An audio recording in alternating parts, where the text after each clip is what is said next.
Last time on StonesThrow Cities Beneath, the group rolled 8 nat 20s. 8 in one session. We're still waiting to hear back from the world record people. Oh, Troopy 84, right. Well, Kadal is somewhere with his new group of friends and Raven Queen superfans, the Shatterkai. They thought about getting friendship rings, but instead asked Kadal to kill 2 undead in order to restore balance. They love balance. Meanwhile, the rest of the scallywags fought their first Illithids. So cute! Lacan absolutely pulverized them, and somewhere out there, I like to think that Nora is really impressed.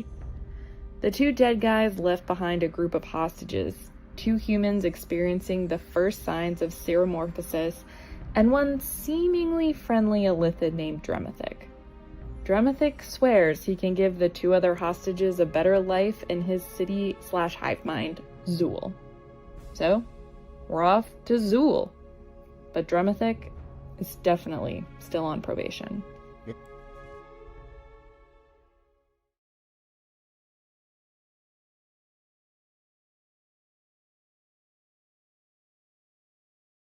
Ta-da! We're live! Oh! That was a good magic trick! Big surprise. It was out of pure dark, too. We had pure dark screen, and then ta-da! I just got done with Pippin, so we do a lot of that. Ta-da! Just Bossy. oh, that's good. Mm-hmm. Hopefully everyone can hear us. I believe everyone can, but please tell me if anything's wrong. I'm Anna Prosser, and I am the producer of this show, but usually I'm not the live producer of this show, meaning I'm not usually pushing the buttons and switching the screen, so please bear with us with any little technical hiccups that might happen, and feel free to notify me firmly but pleasantly in chat when something is amiss. I appreciate it. We are StonesThrow Cities Beneath. If you're just stumbling upon us, we are a weekly live play Dungeons & Dragons web series and podcast. We are currently in our 38th episode. Wow. And we are sponsored by D&T, who is fantastic and has provided look at these vessels. Look how Take a sparkly. sip. Try it. Nice. It is kind of glowing. It's like bling, bling, bling. You can go visit their store at D&T, as in the beverage.com, and you can use StonesThrow for 15% off. So I recommend that you do that now before the action gets going too crazy here in the show, so that you can have your accessories and your beverages ready for next show. But if you are drinking D&T already, please drop in chat what you're drinking so we may know. I really need to send them a message and ask for more Pumpkin Harvest, because Pumpkin Harvest superiority, man. I wonder if we can be I like sponsored. Tavern Brawl. You do? I like that one a lot. Is that the? Have you? No, that's not the smoky one. The smoky one's like volcanic. Oh yeah, that so one's good. Something. Yeah, That's the so good. volcanic something. Yeah. Someone Is in the chat. tavern Respectfully. Yeah. Is that the one with like 2 different kinds of caffeine in it? I don't know, but I just know it's real smoky. Yeah, it's good. Smoke. So yeah, thank you to them. Also, thank you to Hero Forge, who's been supporting us with some giveaways throughout the season. And we are coming up on probably what will soon be the end of Season 3. So if any of you out there are watching and you're like, I've been looking for a show to sponsor, be sure to hit us up. With that said, though, we're here to play Dungeons & Dragons for you. You saw the previously on. Nate, anything you want to add about where we are, what we're doing? Our Dungeon Master, sir? I don't know. Okay. Mm. Oh yeah, Volcanic Inferno. Thanks, Simoth. Oh, that's good. Yeah. Yeah. Volcanic Burrow. Does that mean we're yeah, Thanks, are we guys. playing? Have a good night. Okay. Cool. Okay, Thanks that- for. It's been a good show. Love you, bye. Okay, bye. Just kidding. Just kidding. Don't go anywhere. You promised Stay me right the there. D&D. We're a bunch of jokesters. Nathan. Eh. Nathan, Please. please play the Dragons and Dungeons. Okie dokie. Both. Kadal, Yeah. After your encounter with slaying 2 ghouls underneath this church of the Raven Queen, you are brought back up into the chapel and brought into a small office. Brother Uril sits you down, says, I feel the Mother of Winter is pleased, and the scales tip ever closer to balanced. Did anyone hear a Discord noise? Because I did. Weird. Okay, just Vidal making sure. says, what's Discord? It is when things go awry. Perhaps there might be some later. We need more balance. Indeed. You should be proud with your actions upholding order. Now, you have questions, I'm sure, and ambition. How may we help?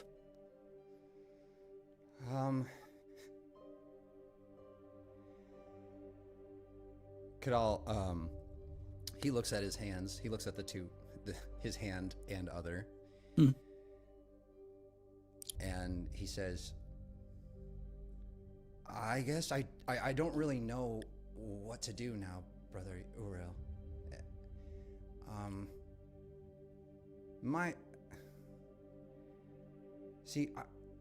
I don't really remember a lot besides, I kind of died because I got a little cocky, I guess. And then, I met the Raven Queen, but before that I was with my friends, and I don't know where they are now, and to be completely honest, I don't know where we are.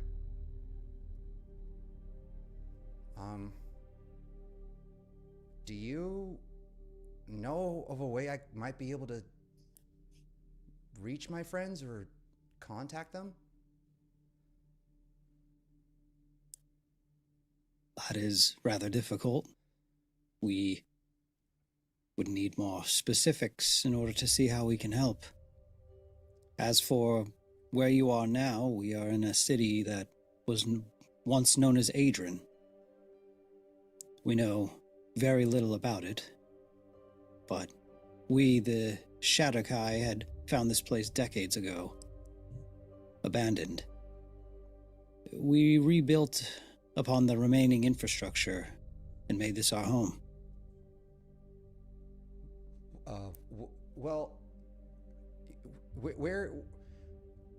Sorry, Brother Uriel, can you clarify where Adrian is? Because last time I checked, or last time I knew, I was in the lower dark, but now I'm just in an office, and are we still in the lower dark, or the middle, or? Adrian is a city in what is called the Middle Dark. We are in the Underdark, yes. Towards the south. South of Middle Dark. Well, you're in Middle Dark, in the south. South. It's in different Middle Dark. planes. Yes. I'm not different under axes. South. It's like this. Right. I'm on the y-axis of the Middle Dark. Right. God. The lower dark is what's under. Is the Middle Dark where Raynor is? Mm-hmm. Oh. You would know that. Right. He doesn't answer that. He doesn't know that. Okay. Well, my friends were in the lower dark. Do you know, Brother Uriel, of a way to maybe find them?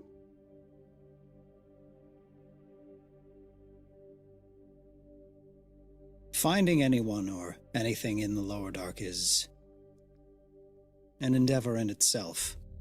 That place is madness. That place defies logic and physics, the little bit we know of. We could take you there, as we have means to access it, but it's a bit of a trek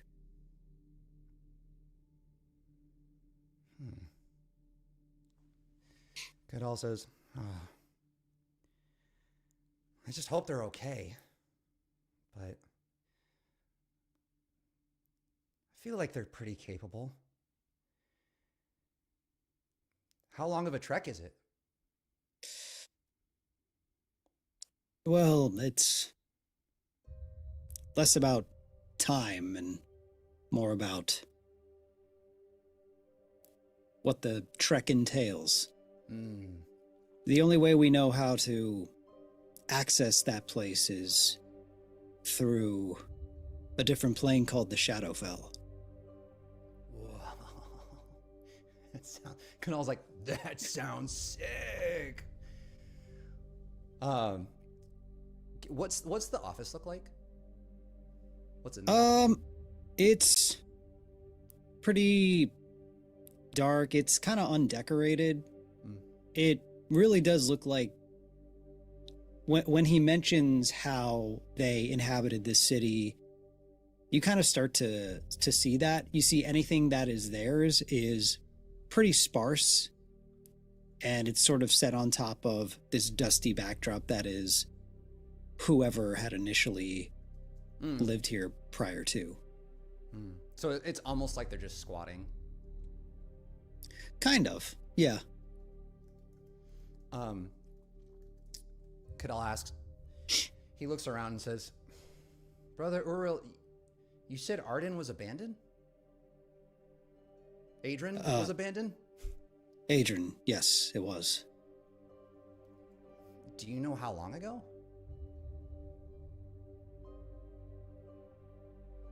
Only as long as we've been here, which has been, well, at least a decade at this point. Wow. How long have you been a part of the Shatterkai? I mean, this is my entire life. These are our people. We had come here from the Shadowfell that many years ago.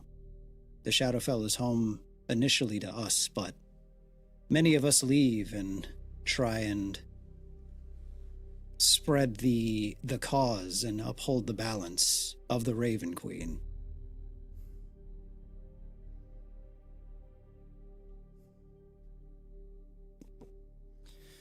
Kadal asks, well, he says, I wasn't born into this. I just kind of woke up and was this. He puts his hands up. You were reborn into it. That is a fair point. And then the left hand goes, little finger gun. He goes, I am so sorry about that. No need be. If that is a gift from the Raven Queen, it's likely still has a bit of whoever's it was originally left in it. Kadal says, whoever. It's a hand-me-down? More of a... Well, first of all, hilarious.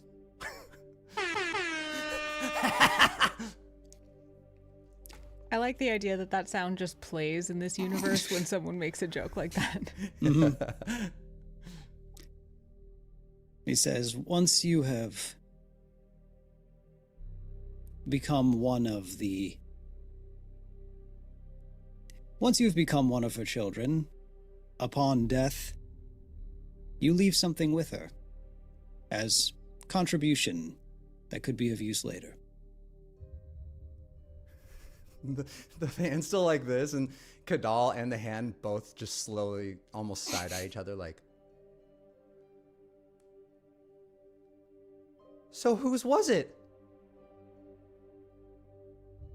Who could know? Well, I would assume you would, because it was part of the Shatterkai, right? It could be, but would not be.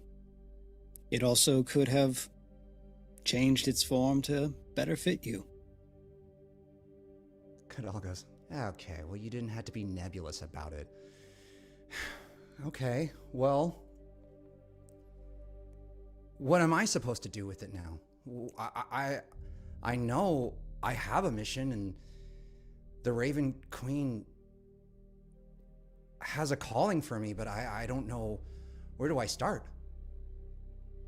Well, unless something comes up, or perhaps something will present itself, as of now, you simply go about your life, and if an opportunity presents itself to uphold the cause, you follow through with it, or at least you're expected to, but otherwise, more or less until further notice. Kadal kind of perks up a little bit and says, "Wait, so can I can leave this place?"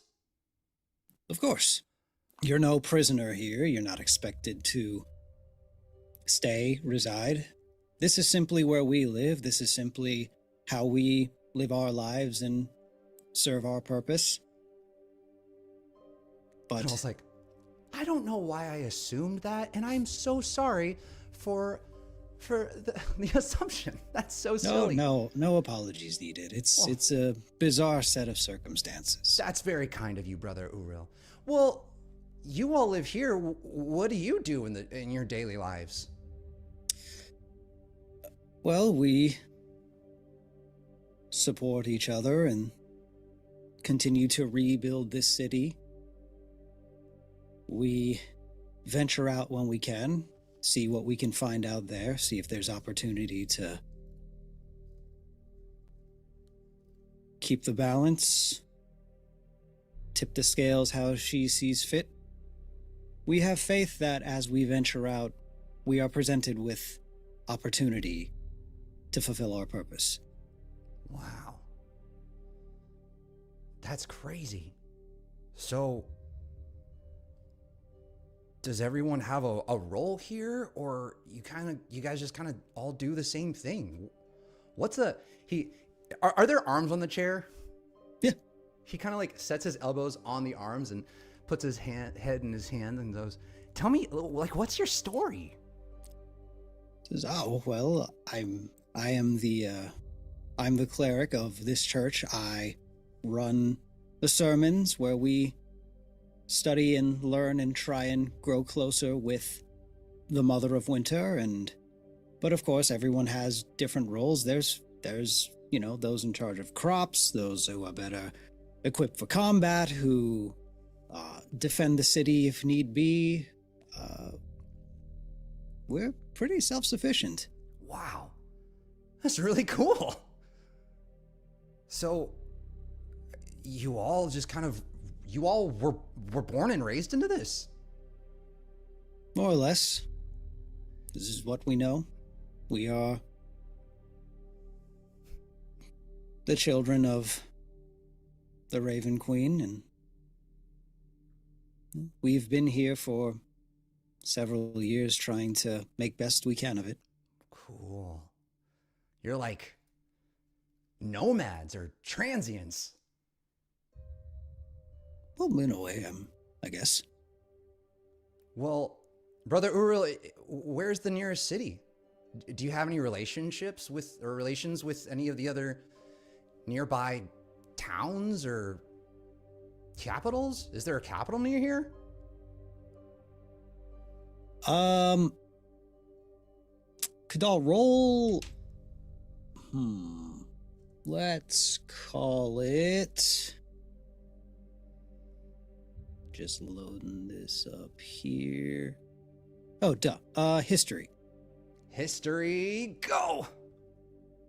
Oops. The first 18. Okay. So one thing off the bat is you would know that Adrian was one of the cities of the cooperative. Oh, yes. As you start thinking like, oh, what's this city? Like, do you know anyone? What is it? Of Adrian. And then that name clicks with you. Right. Adrian was was Adrian also, would I know that Adrian was a person or a founder? You were taught that the cities of the cooperative were named after the founders. Okay. Would I know how long? No, I wouldn't know how long ago it was abandoned. That you wouldn't. Okay. But he says to you, the only other connections we have in this plane are to other settlements of Shatterkai, where we've spread out and set up bases. Right now, this one is the most robust and complex. Everything else is small ranging from small villages to even just campsites. Wow. Pretty. Like, how spread out? How many of them are there? Right now, there's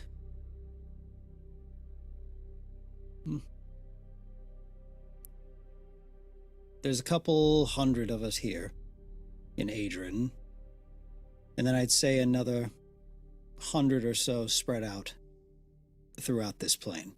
Wow. Canal thinks.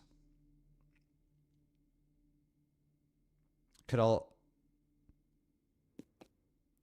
like, wow, so fast. It's almost like a history lesson, or he's like studying a different culture. So he's like, what? This is so fascinating. And then he goes, and you sure you don't know whose hand this was? Quite positive. If we were meant to know, we would know.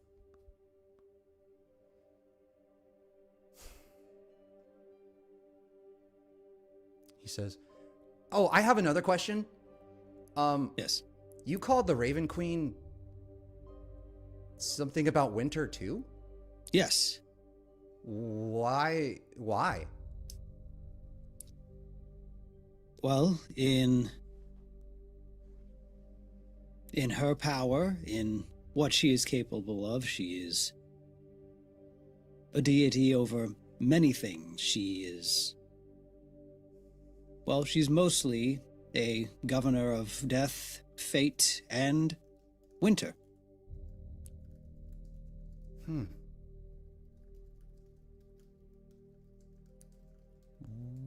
Well, I guess that explains why I turned that thing into ice. He's like, oh, totally makes a connection now. Ah, yes. Okay. So then Kadal kind of like rubs his stomach. He goes, oh. He's like fidgeting. He's staring at his hand. He's rubbing his stomach like he's fidgeting and goes, wow. Last question. What do you guys eat here?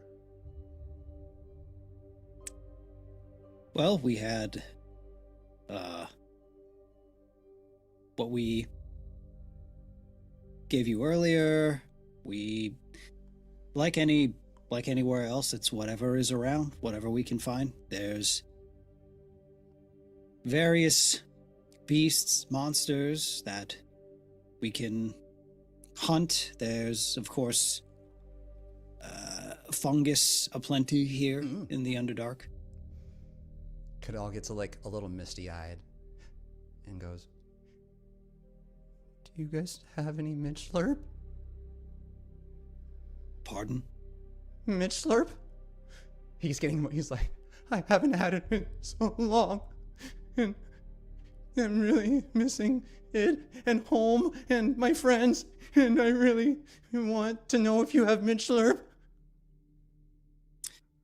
He starts to get a little flustered, seeing you get overwhelmed over something he's never heard of. Did you have Mitch Slurp? On the note of your friends, let's cut to everybody else. You are all traveling with this mind flayer. Still a bit of a... Well, that takes some getting used to. But nonetheless, your travels with him consisted of mostly Luna asking questions about dietary habits and things like that. But at a certain point, Dremithic tells you that you have arrived. to the city of Zol. And when you come upon this city, it is not made of traditional buildings like you're used to seeing. Not even carved out caves like some of these older settlements you've been to. But rather you see many large strange structures. These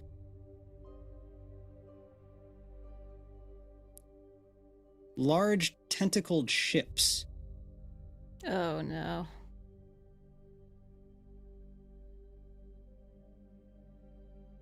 And you see that it looks to be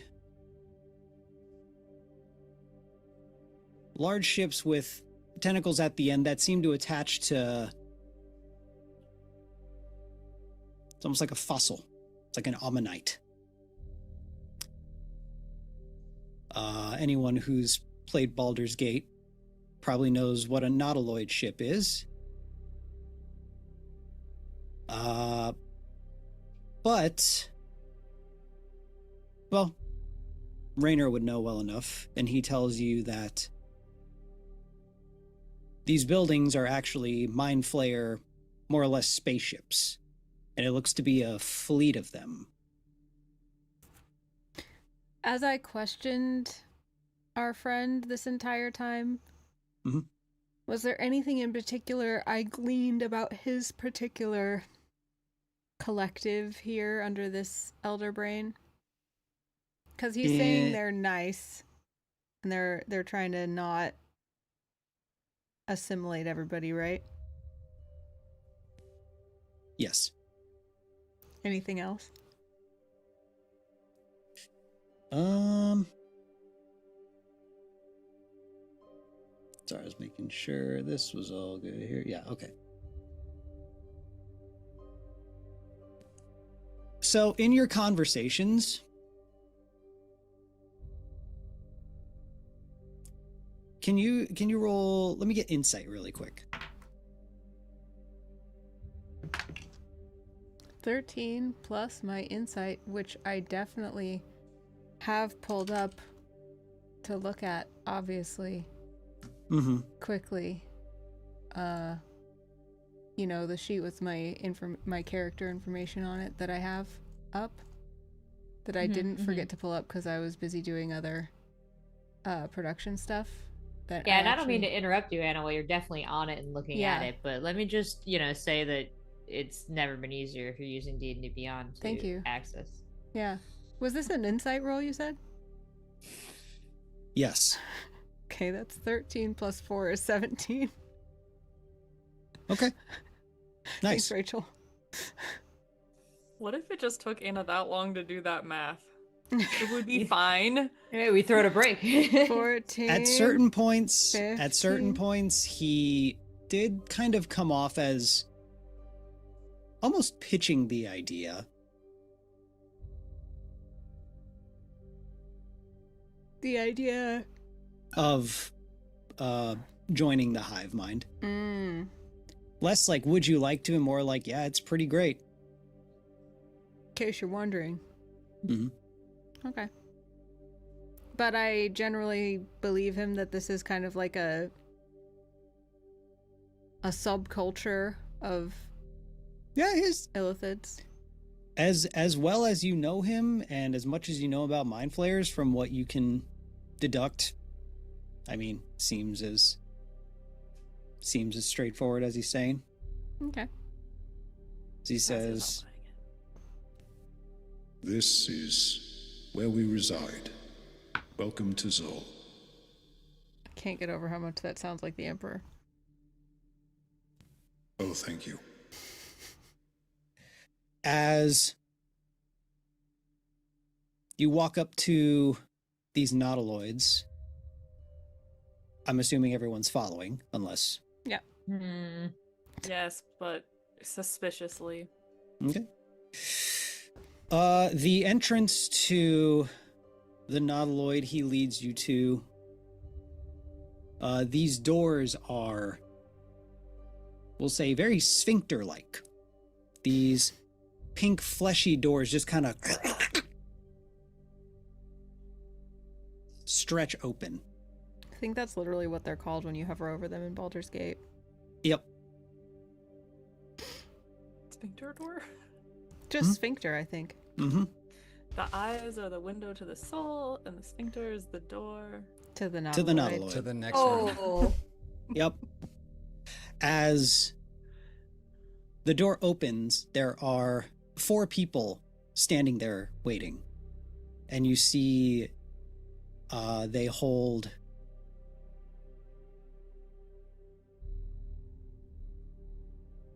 they're almost like a welcoming party. They have snacks, they have tea, water, and they all in unison say, "Welcome."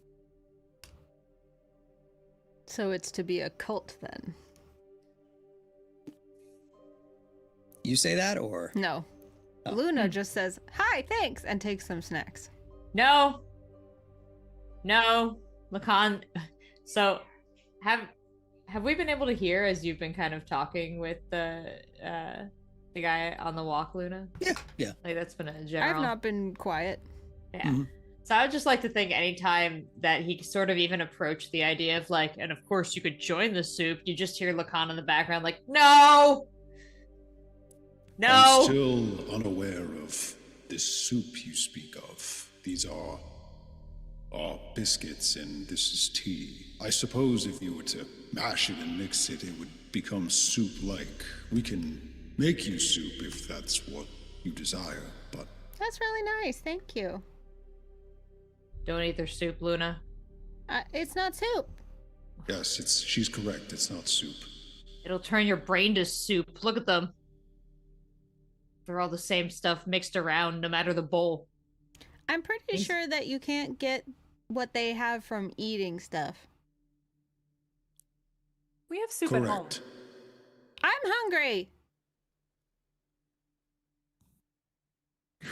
And look, Han like tries to he pulls some of his little treats out of his pocket, but they're very like linty and gross.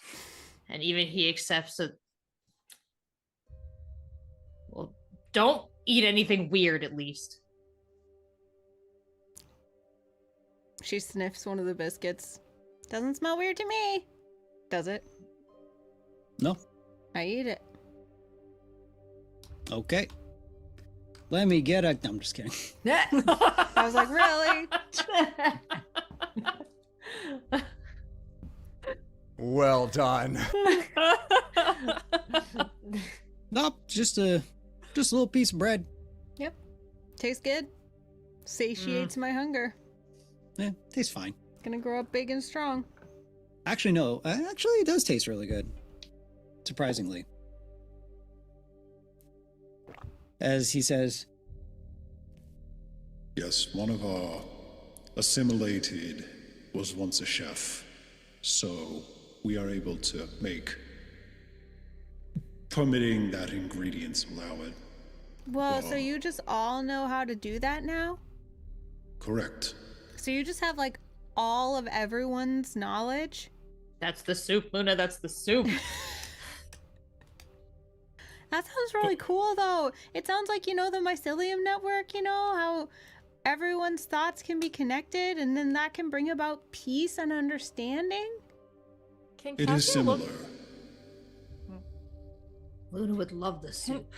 Can Cassia look closer at those people that greeted us? Are they all moving in unison as well? Right now, they're just standing there.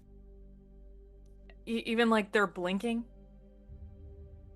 I mean, they're blinking. But all at the same time, or no? No. Oh. Thought I was onto something? Step it back. I mean, it honestly sounds kind of cool. It is similar to a mycelium network, yes, but the difference lies in while your thoughts can be shared and your ideas can be transmitted, messages can be sent, we are but one collective consciousness altogether. You don't have individual thoughts?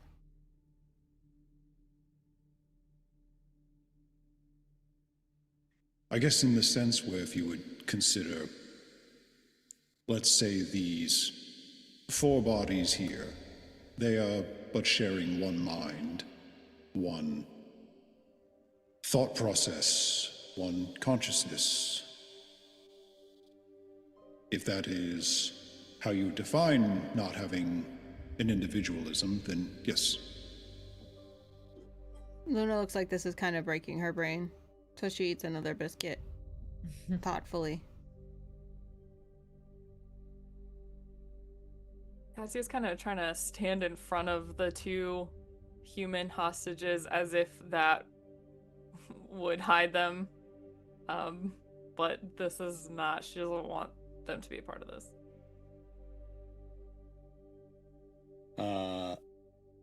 The Mind Flayer looks to you, says, If we are to save them, they will need to be assimilated. So they'll have to listen to your thoughts all day?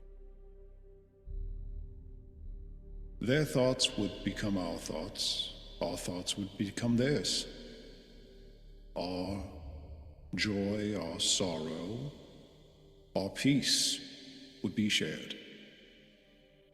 But they can't tell you if that's what they want. Why do you have to assimilate them to save them? They've already been infected with the other Mind Flayer tadpoles. Those cannot be removed without killing them. So the way they survive is either through assimilation or seromorphosis. I mean, What wouldn't if it be they would- both? No, the seromorphosis would turn them into Mind Flayers in themselves. Those assimilated here, while the process does begin similarly, they obtain this state that you see here, this peace, this oneness. So, and Luna has been peppering him with questions about Mind Flayers. Does she understand at this point that this is a whole different thing? what? I'm not sure if I specified. If I didn't, that's my fault. The 4 people there are not Mind Flayers. I Right. see. Okay, just making sure. But this is not something that's like a common Mind Flayer thing, is what I'm saying. This is like a special situation. From what you understand. Honestly, And those seems are- pretty great. Can you leave the hive mind once you're in it? No. Cassia looks at Luna like, But you wouldn't want to. what if they don't want to be a part of it in the first place? Some things are worse than death. For what it's Maybe- worth, we have done research into letting people go, to let them leave if they so wanted to. No one has ever wanted to, but we did come across the idea that perhaps one day it may happen. And all testing was unsuccessful. Testing? Testing? On people?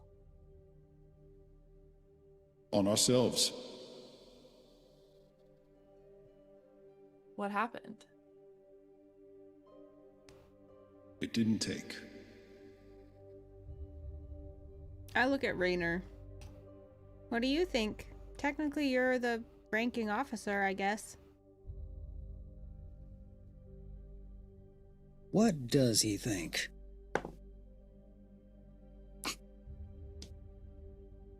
And goes,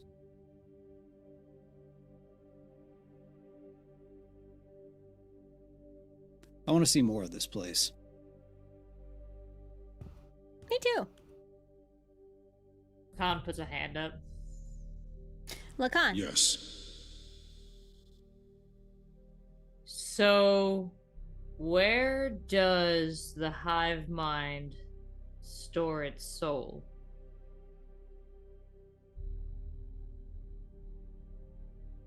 That is a fascinating question. Usually it's in the balls. So is it distributed? And Lacan like looks at Luna like, of course. Yeah. Everyone knows that. As far as we're concerned, we don't think too much about the concept of souls and afterlife and whatnot, but as far as we could tell or know, the soul is not compromised. Lacan like looks at Raynor like appraisingly up and down and goes, and could the soul be extracted from the hive mind once included?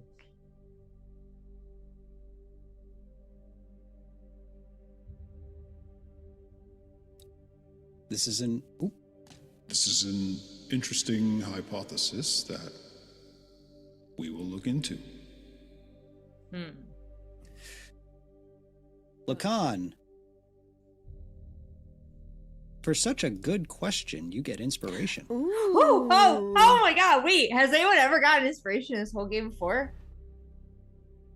I think Yes. God Yeah, damn it, but I not was in a long time. Not in this Yeah. season. The last Damn. time was when I reminded everyone that Cassia was a halfling. No, stop. It hurts that I'm not the only one. Sorry, so I don't want to hear it. Sorry, I hate to break it to you. It's- I hate to But bust your actually, balls one for your time soul. I got inspiration too. Oh god, you know what? Do I Actually- want it? Yeah. So it's like, I said that the sky was blue, and Rachel's like, where's the soul? Can it be extracted? Mm-hmm. But no, that was a damn good inquiry. They're gonna chew on that. Ooh. Do they have teeth? Yeah. Huh. Yeah, it's under their tentacles. It's like a circular mouth saw situation. The lamp, right? Does that mean they have dentists? It has to mean they have dentists. I don't think. Well, When they go to the dentist, do their tentacles go like this? Are they like shark teeth? Like they just keep growing? yeah. Where do you put the tentacles when you're at the dentist? Do you do it Oh, over you have your to like face or do tie it them out? like. Yeah. the- Do you do like a top knot? Or maybe that's what the hygienist does. They hold the tentacles. Like Yeah. the With their tentacles. you ever get the dam that holds it all back so they could just work on the one tooth? And then having to get braces is crazy. He leads you in further into this Nautiloid colony. As you walk farther in, assuming everyone's going. Yeah. We entered the sphincter, huh? Yeah, another sphincter. Whole network of sphincters. Oh, Lacan hates this. Oh, hates every second of it, but we're in there. Why does Lacan know what a sphincter looks like? Mirrors. Everybody buttholes, dude. Do you not Mirrors know? is so wild. Why do you not know? Why would anyone not know? I'm sorry. I was so But busy as- turning my own gears. I missed As you're mirrors. walking, as you're walking around this ship, the overall like aesthetic, what makes up this ship is a bit odd. You see, there's networks of. It's like networks of wires, but it feels like it's maybe tentacles, large veins. This ship feels like it's alive. As you walk in, you see dozens of more people in this next room, which is quite large. Probably a good 50 to 60 foot high ceilings. This seems to be a large center room that's at the center of this exact ship. And you see dozens of people walking around, all types of different species. You see some drow, you see humans, you see tieflings, halflings, all kinds of people. And the way they move about is, it's like clockwork. They're working together, whether they're handing things off, they're working on maintaining the ship, whatever it is they're doing, they're moving in almost eerie harmony.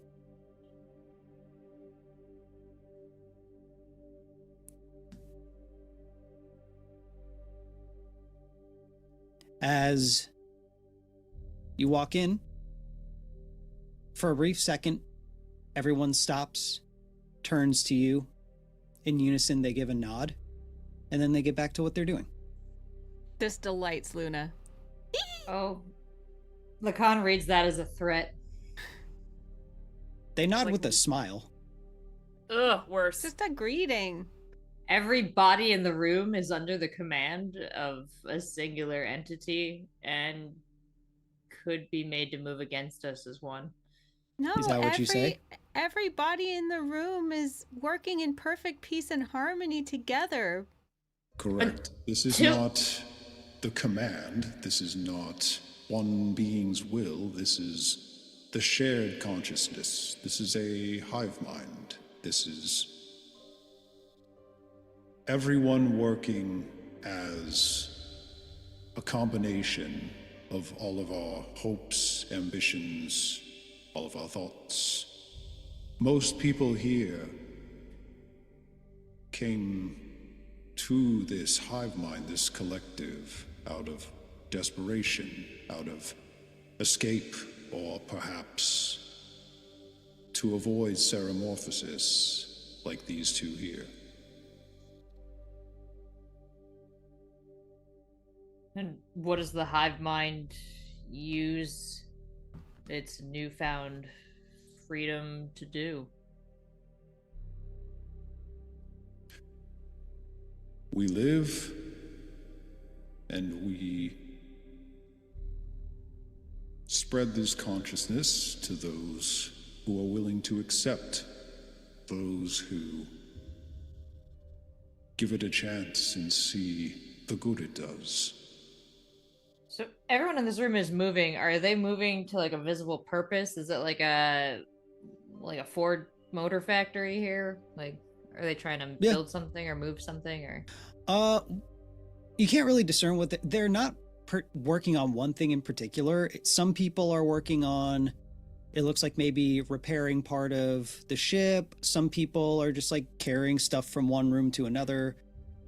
Just the efficiency in which they move, especially with interacting with each other. No one's bumping into each other. No one's colliding, intersecting pathways, all without even markedly like looking at each other.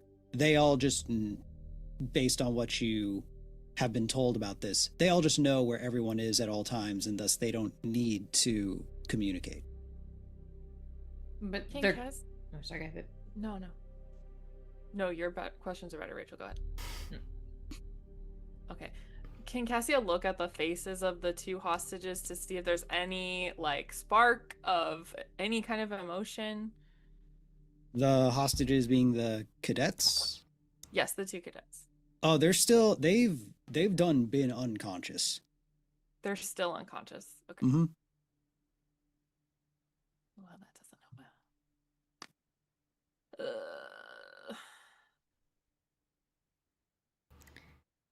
help. Luna is just like down for the tour. She's just kind of following around and observing. Yeah. He continues to show y'all the ins and outs of these various sphincters. And in these rooms, it's just more of the same. You see people just kind of going about their business. Everyone's just kind of working in unison. Everyone's got just a mild smile on their face. No one seems to be upset with what they're doing. At a certain point, because this is a fleet, he would take you from one Nautiloid to another. In your time outside between these two ships, you see they've also set up areas for crops. They have like kind of a very, very like micro farm area. It's not huge, but it's something. More of a like community garden type shit. Is it possible to talk to the Elder Brain?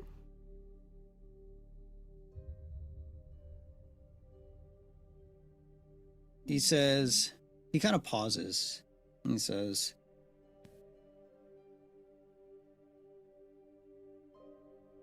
that is one thing that would be more difficult to accommodate. Why?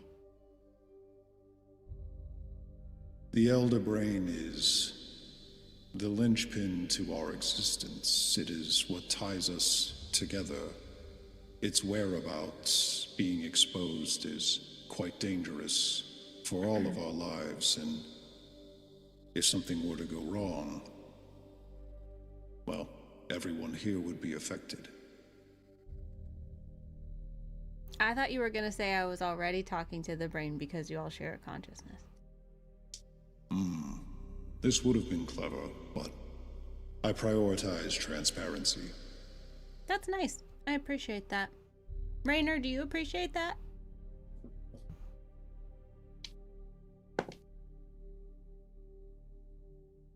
he says, guess if I had to choose one, being straightforward always goes further. How are you feeling about the all of it? Soup. Do you want soup? What? Somebody from behind you, Lacan, taps you on the shoulder, and in their hand they hold a bowl of soup, piping hot. Ooh, that sounds good. What kind of soup is it?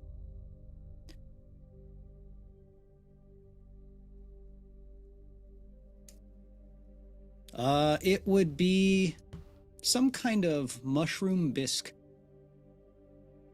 A bisque? No Yeah. less. Not a soup, and Lacan hands it back. That's a bisque. It's got a cream base with a roux. But, of course, I'm referring to the collection of brains being stewed together. They say, This- I'm so sorry. I'll go fetch that for you. And they I turn. don't want... I wouldn't mind soup. Oh, I'll eat it. They turn around and bring you the bisque. Thank you so much. I like soup and bisque. I look at Lacan. I appreciate it. Yeah, you probably love a stew, too. I do. I Cassie, don't know try to what we're talking about anymore, but I feel like we're fighting. You would. Guess you have to try to stop that person before they leave and say something like, hey, what's your name? So this person is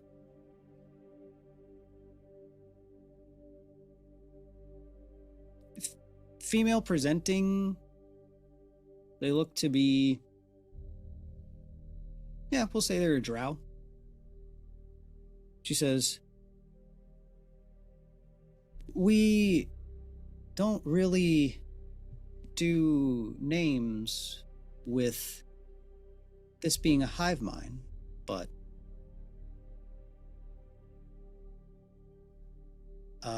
I once went by Zella. Do you miss being Zella? She says,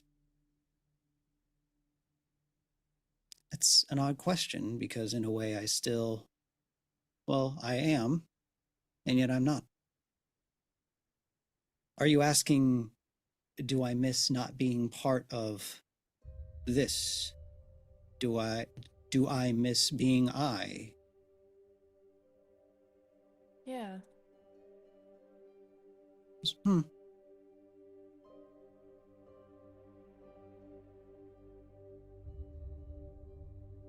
We don't think so, as all of Zella's memories, all of Zella's feelings, everything that made Zella is not lost, it's not gone, but has just been added to all of this. And we find a beauty in that. It's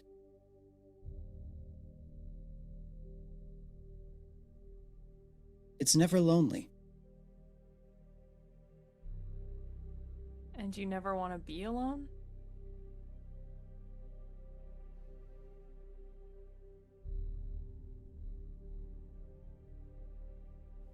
It's difficult to describe until you've experienced it for yourself.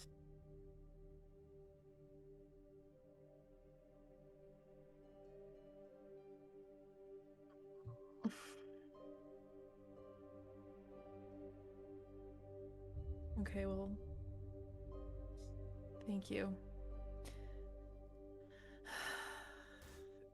This still doesn't feel like Cassia can trust this, because it might just be some giant brain somewhere saying this through this person, and it's such a beautiful idea, and if it worked it'd be so great, but Cassia just doesn't believe that it could.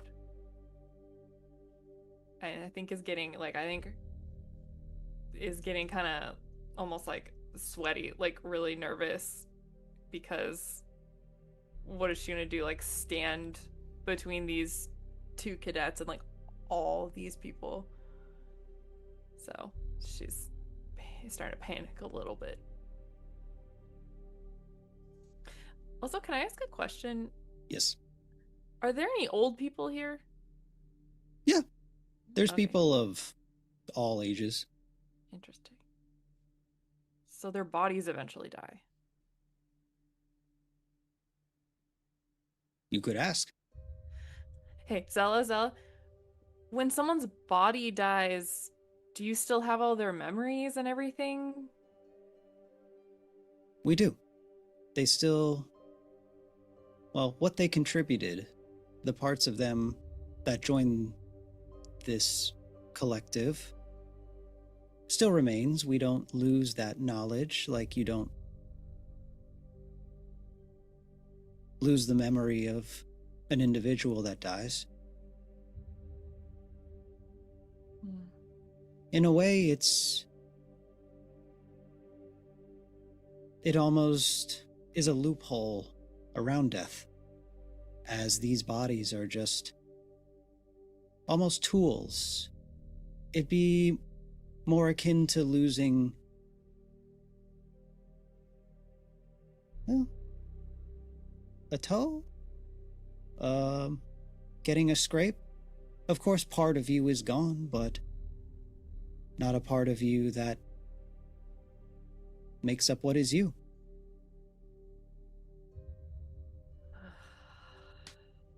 I don't think anyone should be a toe. I don't like that.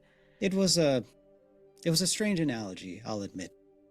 But the point of it was, it doesn't feel as dire. It doesn't feel... Zella, in the past, before this, had experienced loss. It was immense grief. It was, from what I remember, pain. But And then once I assimilated, well, it seemed less detrimental.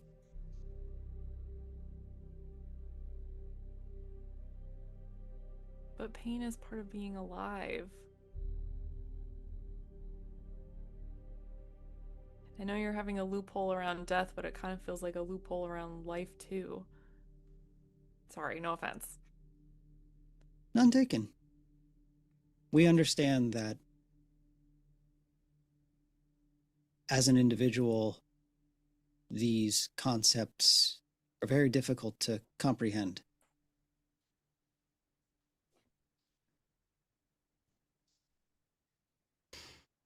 Have you interacted with people like these cadets who have tadpoles in their minds and become part of the hive mind? Are they surprised? Are they thankful? Oh, of course. That is one of, I'd say, let's call it the more popular reasons people find their way here. We offer an alternative to ceremorphosis for those who fear that that is their future. And they join this. They find harmony. They find peace. They find that they never have to face anything alone. Would it make you feel better to speak with someone from the Order Under? Sure. Yes. Please. They'll be right out. I think Cassia wants to lean up to look on and just say, if I ever get a tadpole, just kill me. Okay? Not me. Bring me here. Lacan looks at Luna and then looks at Cassie and goes, "Same, bro. Just kill me." I would share my thoughts with you guys. Well, I feel like they're saying you never have to go through anything alone. We don't have to go through anything alone. We have each other, but we still get to be ourselves, and they're gonna take that away from these cadets. I have thoughts you couldn't beat out of me. I would never. Cassia also has Myconid heritage, right?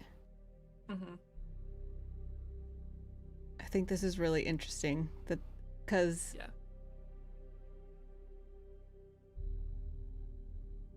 I think Luna is surprised that Cassia feels differently about this because she would think that Cassia would understand, so that she's really trying to contemplate this now. I think it's always been so different for the two of them. Mm-hmm. At that point, two cadets, I guess former cadets, you would recognize that a lot of you would have mostly seen in passing. Kadal had more direct interaction with them, but a tiefling named Bryandon and a halfling named Michelson arrive. And they say, Troopy 84, it's good to see you. Were these the ones that died super early on that Kadal got really upset about because he told them everything was going to be fine? No, these were the ones that got into a little brawl over Kadal's status with Zarnus. Right. Whoa. Near the Midfloor. Dang. How do they look healthy? Okay, interesting. Quite healthy. Yeah. Oh, are you nicer now?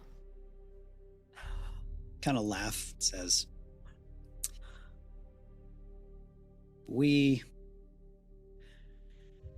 these individuals, I guess it's easier to say we do regret how we had acted in the past, and we do apologize. If we could, we would apologize to Kadal directly. We're kind of the closest thing to Kadal's hive mind, so you can send it with us. And that we do. We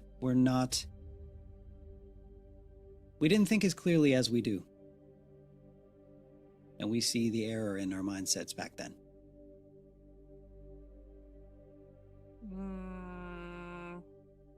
That doesn't sound like something you would say. Michelson. I Well, appreciate it's- it, and I accept and will take it to Kadal. Well, thank you. We understand that perhaps it's something that would have been out of character for these individuals in the way they used to think before their knowledge, their minds, their views on life were limited to only their own. Well, it wasn't limited to their own. They talked to a lot of people. We talked one time about the farm. They knew about that stuff. They knew about other people's lives. Of course. But just because something is said at you doesn't mean you've listened.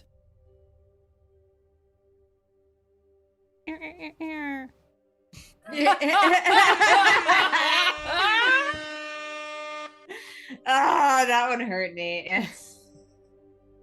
Well, at least you get to make a decision about whether you're listening or not. They made this decision. Did you have tadpoles? What No. made you come here?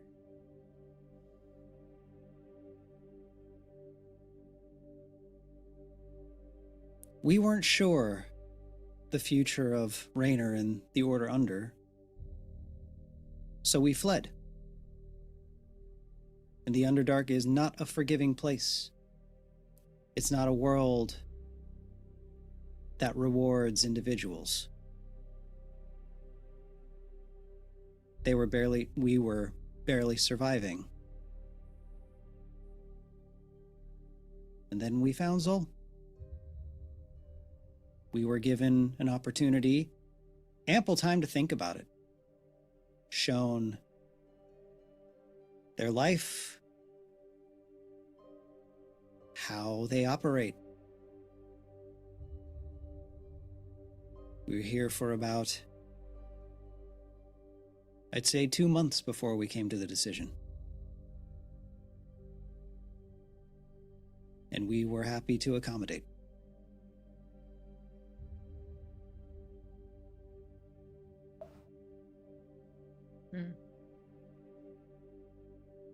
So, and the kind of leans up kind of really in the face of the closest cadet and is sort of looking into his eyeballs as if they were windows to see through. Mhm.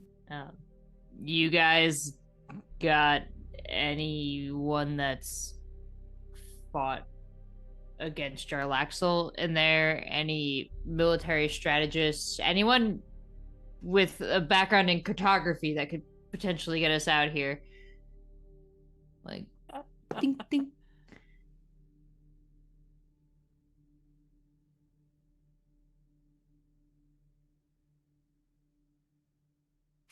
You see everyone in the room kind of look up and think.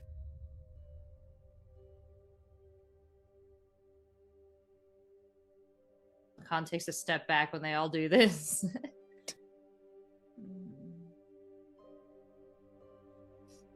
And says, we, this hive mind, unfortunately do not.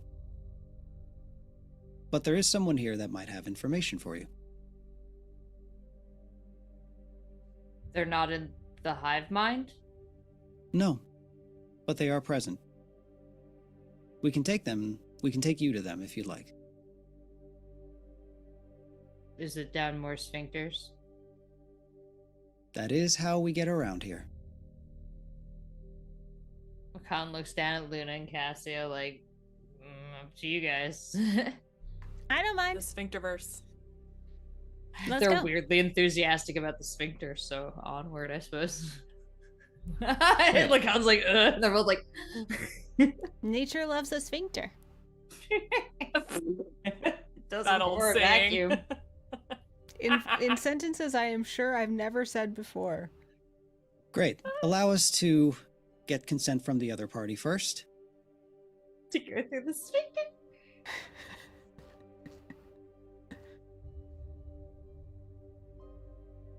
I'm having a great time. They do. Follow me. As they lead you through yet another network of sphincters, they bring you into a smaller room. Set up in this room looks to be what's become kind of a hospital area. You see medical supplies. It's not extremely organized. You kind of gather that this is either made to the best of their abilities with the limited supplies they would have, possibly taken from other places, maybe brought by someone who was medical before joining. And on a bed, you see Lieutenant Marlo. No.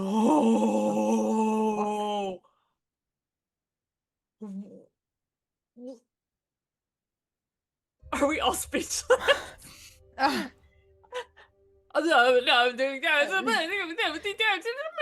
Marlo.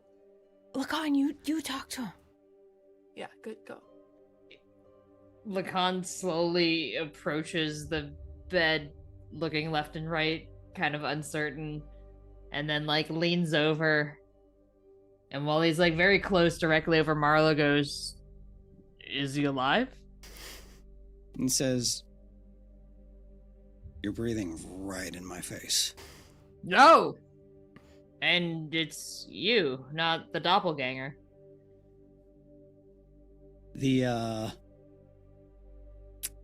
Michelson, who led you here, says, "We'll leave you to your privacy." And he leaves the room. That's a joke. And Marlo says, "No, it's not. If there's no one in here that's assimilated, then room's ours." Khan looks up at the living walls. He goes, "You say so." The walls have sphincters, not ears. Any sufficiently vibrating surface can be made to act as both speaker. How the hell did you get down here? Oh. Fuck. That's a story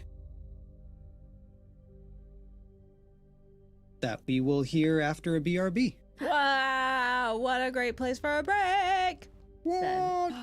Open your sphincter and let loose in this quick 5-minute break. Holy shit. How dare you? Oh, sorry. Let's see. We're gonna go ahead and take a 5-minute break. A tight 5. A tight 5. Like a sphincter. Oh.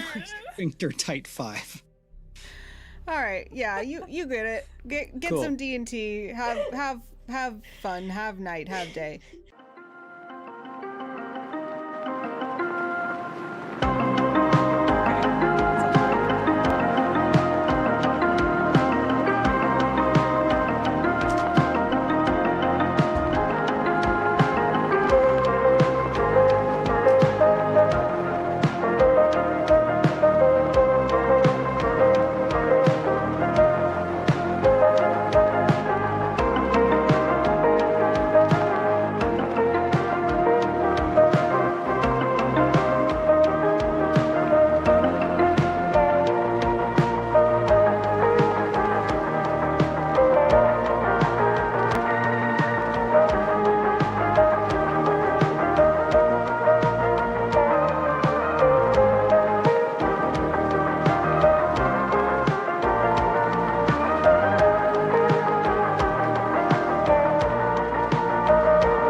We're back. Oh, was the BRB not muted? If it wasn't, then I don't understand this technology. Well, It's the hive mind. Oh, I know what happened. Sorry, y'all. Was it all of us? well, spoiler, It I might copied have- a show. It might have just been my mic. Aw. We were funny during break. You guys missed a lot. Sorry, everybody. Well, Try to bring it into this. I mean, basically all Rachel said was sphincter, sphincter, sphincter, sphincter, sphincter. Did say butthole that one And time. cup of water. Bo was paying attention. All right. I'm So- drinking out of my Oliver cup, which you can get at dandT.com with the code StonesThrow for 15% off. So Marlo, sorry to rush it, but we're on a timer today. Marlo is bedridden. He looks pretty roughed up. You see that he is missing a couple fingers and also missing an ear. And what is interesting is that his other ear is pointed like a drow, but he is not a drow. As he's always worn headgear. So we've never seen his ears before. Nope. Oh my god. As he says, I was taken and tortured by Jarlaxle for intel. I was sent to spy on Zarnus as there was suspicions about his motives. Once somehow Jarlaxle found out about that, he had me replaced.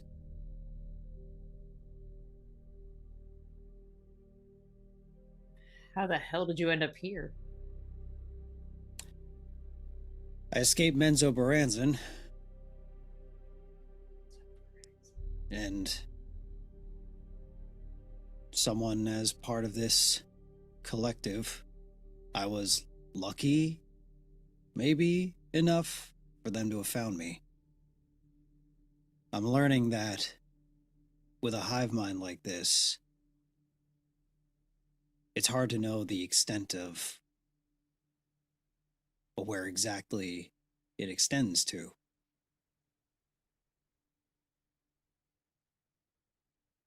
They know a lot. They have the combined knowledge of hundreds of people from who knows how many points in this world.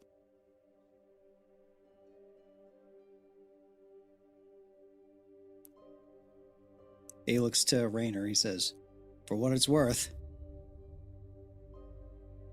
I gave Jarlaxle next to nothing. Only that his lapdog Zarnus is making an ass of himself. Well, And he whatever was. Was. Because he's dead. Yeah. I see. Lacan did it. I'm sure it had to be done.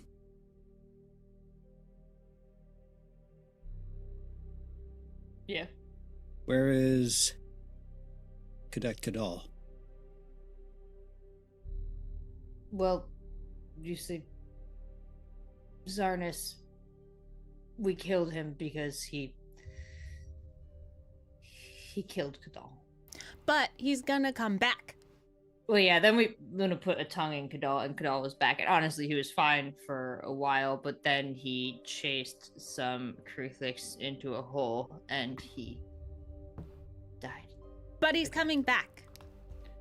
Rumor has it. So Kadal, you said there was a tongue. What do you know about my boy's tongue? What I got, what I was able to get while I was in Menzo, was that Jarlaxle's after a tongue and a soul. It's a weird scavenger hunt. Telling me.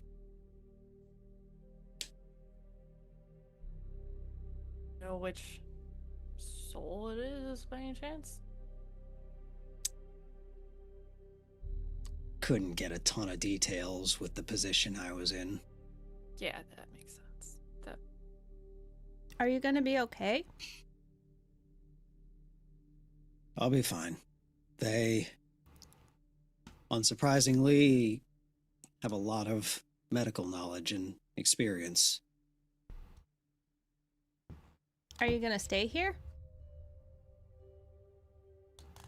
I don't know yet. What's the... Says, what's the state of the city? Well, honestly, we aren't really sure because we haven't been there in a while. But it was going pretty bad.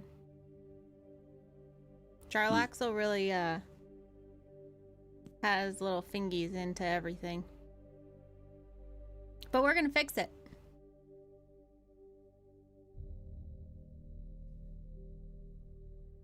Well, then maybe once I'm up for it, I'll head back and see what I can do.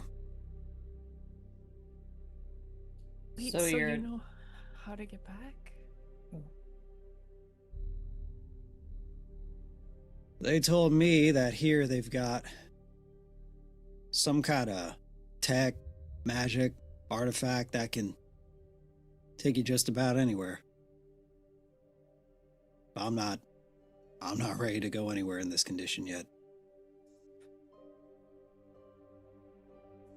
Wonder if they'll trade it for a rock that knows everything. They seem more than willing to just offer up its use. Huh. Well, we could definitely use that. The only thing they ask in return is obviously consider joining them. Okay. Not I for did- me. Why is that? Right now I've got other stuff I gotta do, and it feels like a hive mind isn't really conducive to that. Maybe like some kind of retirement plan, but I'm not there yet. Retirement plan. And Laconigan looks pointedly at Raynor.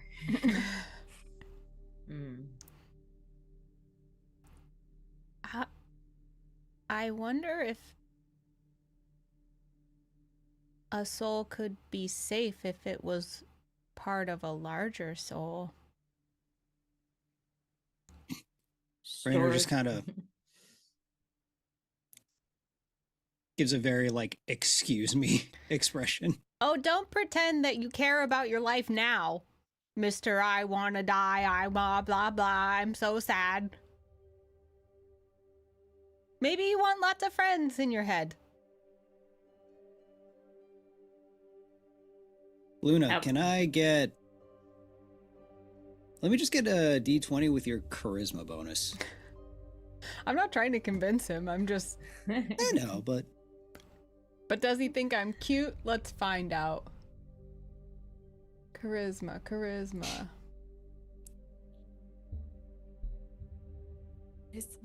Dirty 20. Wait, no, 18.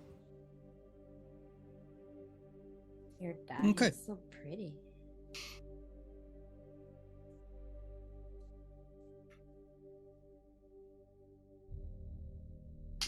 He doesn't say anything. Just taking in the conversation. As Marlo says, I'm still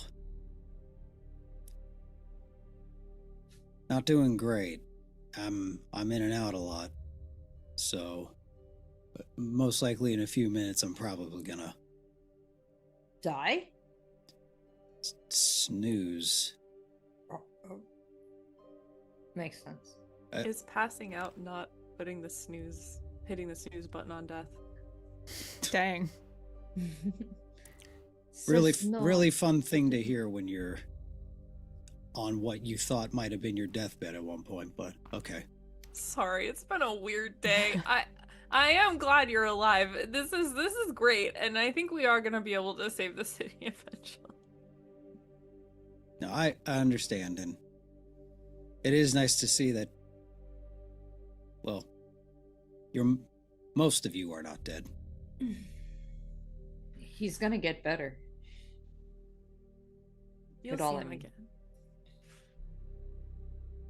Luna Well- goes and pats Marlo on the head and says, I'm glad that you're alive, and I hope you feel better. Sleep tight. You pat him on the head, he's like, ow. Sorry.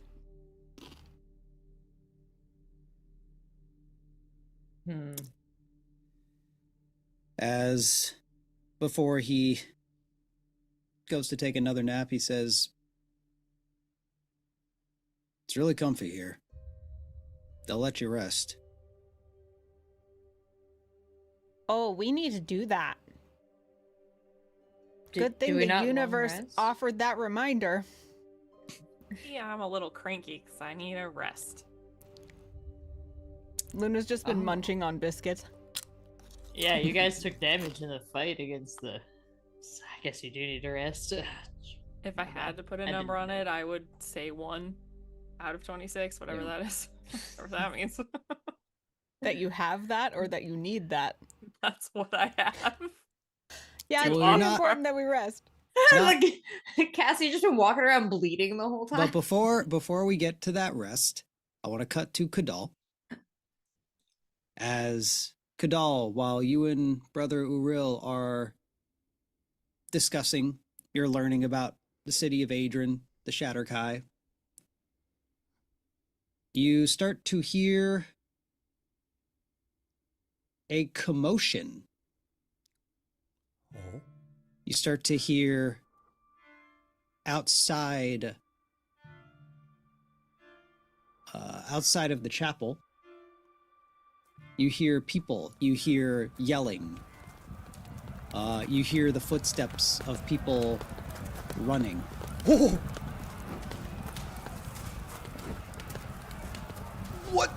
What's going on? What's going on? Ambience. As many Shatterkai are running and yelling outside of the chapel towards the gates of the city. Okay, Kadal's just following them. Yeah. So you just like get up and you immediately do it. I asked Brother Uril first. What's happening?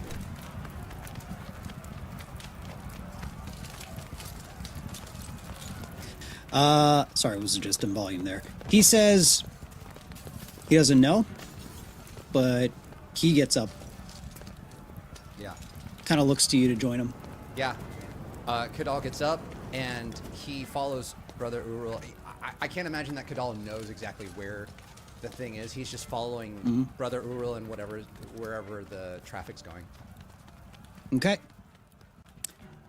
A crowd of about 50 Shatterkai has gathered at the front gates of the city. And you see weapons drawn. You see people screaming. You hear people yelling, all kinds of stuff. Someone screams out. Someone says, "Life stealer!" Oh. And another says, "An aberration's no more acceptable than an undead." Oh! And you hear one elf say to another, "I'll suffer an eternity in the hells before they put a worm in my head." Oh! At the front of the crowd, a mind flayer. Oh, okay. What do you do? I I haven't. Kadal's only seen the baby mind flayer, right? Yeah. You might have seen maybe like pictures of them, because they are a creature like kind of known in the Underdark. Okay. So there's people attacking the mind flayer, or the mind flayer with a squad is attacking us, or Roll. Let me get perception. okay. See if you could see in the commotion what's going on. That is. Oh man, that's a 13. Okay, that's enough. That's enough to see that a battle hasn't like broken out yet, but like weapons are drawn or pointing, and there's kind of like a standoff going. Okay. And you see the Mind Flayer, a bit taller than the average Shatterkai, is standing with hands up as Wait. it's Sorry. as it's projecting telepathically. Everyone hears it speak in their head. You see some people are pissed at this. It doesn't like that. It's just in their heads talking.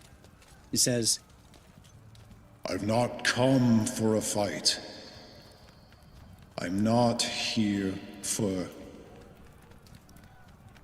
I don't want to cause problems. I'm here looking for someone. Kadal looks at Brother Uro and says, first he says, he asks if Brother Uro heard that. says, I heard it. We all heard it. Whoa. Should we hear him out? He says, aberrations are complicated in relation to the balance. We're still on the fence if this qualifies as defying life or not. But either way, these have invaded this place before and taken some of our own. Well, then why would his hands be up and asking for a hearing? It's probably mind games. It's what they play. Well, I mean, if he's by himself, I just want to clarify. He came here alone. We can surely we can all take him if he causes any problem, right? At that point, you see the Mind Flayer locks eyes with you, and one of his raised hands just points at you. And it's kind of like from the Mind Flayer's POV, it's just a huge, fast push into Kadal, and he goes, Says, You are the one they call Kadal. Kadal grabs Brother Ural's arm and goes, "Oh! He recognized me!" So he's like, wait. He tries to like call for people to stop. Is it super loud though? Are people like shouting and everything? it is, and at that, in response, a few Shatterkai like gather themselves like kind of around you. Like they Okay. try to make like a barricade around you. Kadal puts his hands on the two Shatterkai that are in front of him, and he doesn't like push them out. He just kind of like gently resists them and tells them, begs them to stop, or asks them to stop, and says, "I think he knows me. Hold on." And so everyone's gathering around, but he's trying to resist and trying to push towards and walk towards the Mind Flayer. As you walk forward, as you're doing that, like people will look to you. You're this like you're that new hotness. You're this fresh scent from the Raven Queen coming through. So Stop. as you're like coming through, people like make way for you. Okay. They're not sure what's going on. They're confused, but they're like, if he's walking up, then okay, let him through. Okay. As he says, You are Kadal, correct? Where in proximity is Kadal to him right now? at this point, you're probably like 10 feet away. Okay. And he's tall. Yeah. Okay. He says, How do you know me?" says, My name is Dremathic. I know Luna. I know Cassia. I know Lacan. And I know Raynor. Whoa. You know my friends! Yes. He looks at Brother Urul and says, he knows my friends! He points at the Mind Flayer. How do you know them? Are they okay? As you say that, you see a couple Shatterkai are looking at you. Looking at you weird. They're not sure how to feel about this. He says, They are safe. They're in a safe place that I can take you to. Kadal's like, he kind of feels conflicted because he for some reason he thinks that he's supposed to be, he has this draw to like, well, I have to be waiting here for my mission, but he wants to see his friends, and he's really desperate to see his friends. So I think he is looking at the, Mind Flayer and looks at Brother Urul, and he keeps looking back and says to Brother Urul, he can take me to my friends. says, and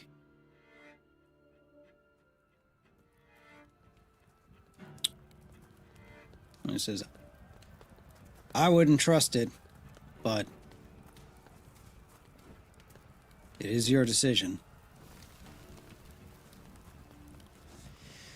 So above board, would Kadal feel with now being a part of this, a part of the Shatterkai, would Kadal feel any kind of like more resistance to trusting a Mind Flayer, since there's sort of a uncertainty about how they perceive them? So the thing with D&D and, you know, players and characters and stuff, for the most part, I at least try to avoid it unless there's some kind of like specific strong spell involved. I won't tell you how your character feels. Okay. I will just lay out all the information there and maybe how it would pertain to it. Yeah. What you know of Mind Flayers is not good. Yeah. Yeah. And all of these people who do seem to be like accepting and supportive of you, who are in line with this cause, are not happy that this thing is here. Mm-hmm. But at the same time, this thing did just name drop your crew. Yeah. So. Oh, yeah. Kadal's conflicted. So he's like, there's an uneasiness with him. And, he says, after Brother Urul says it to him, he looks back at the Mind Flayer and says, how do you know them? They saved my life alongside 2 cadets of the Order Under that we are in the process of helping. They're in a safe place, a city called Zol, where I come from. They are being watched over and protected, and soon they will be taken to their next destination.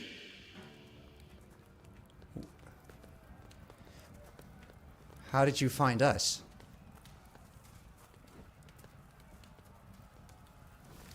It's complicated, but the short version is we come from a collective hive mind. We share thoughts, experiences, knowledge, information.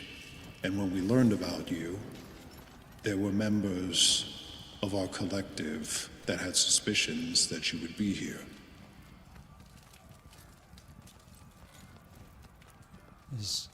Are my friends a part of this hive mind? They are not. Those who join either do it with consent, or it's by means to an end to save their life. They have not given indication yet that they may join. That could change, who knows? But as of now, they retain their individuality. Where is their next destination? They wish to return to the Middle Dark. which is technically where we are now. They're not there, but they will be there. Why didn't you bring them here? They are currently resting, and it is safer there than He gestures around. it is here. How is the public reacting right now to this? Are we like in the middle of everything? At this point, you're within a few feet of them, and you've been given kind of a circle to speak in, but they're still yelling. It's still weapons drawn. They're still not happy. Okay. Please, come with me and I'll take you to them. He looks at Brother Uril, like waiting for some sort of validation. So at this point, this conversation has just been between the two of you. So they can't hear this.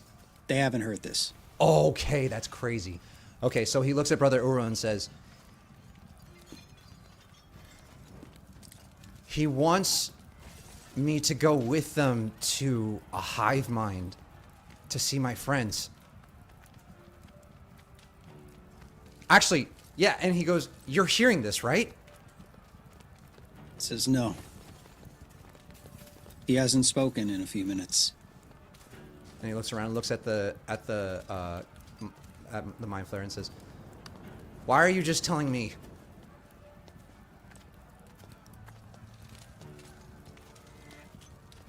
This does not pertain to them. These are your friendships. This is your story. I did not want to give out information that is yours personally. What you can say to me, you can say around these people. It doesn't have to be a secret. Very well. He conveys all of that to everybody. After the conversation, people like start to calm a little bit. They're still unhappy, Yeah. but this seems like it's not going to be a fight situation, as one of the Shatterkai walk right up to the Mind Flayer, tears in her eyes. She says, Brother Lydell, Sister Selde, and Brother Nanas, you took them from us. Now they live as your prisoners, your slaves. Just spits at his feet. Abomination. I think that kind of activates Kadal, hearing that they've been abducted. And this is the same. Kadal knows that Cassia's brother was abducted by Mind Flayers as well, right? Mm-hmm. So that reminds him of that. And he says, you took Cassia's brother. And he starts to flicker just a little bit, and he says, you took my friends. He says, I know not of Cassia's brother.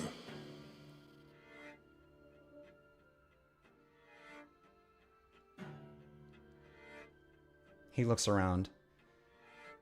He looks at the crowd and he says, I'm going to give you one warning to leave this place now.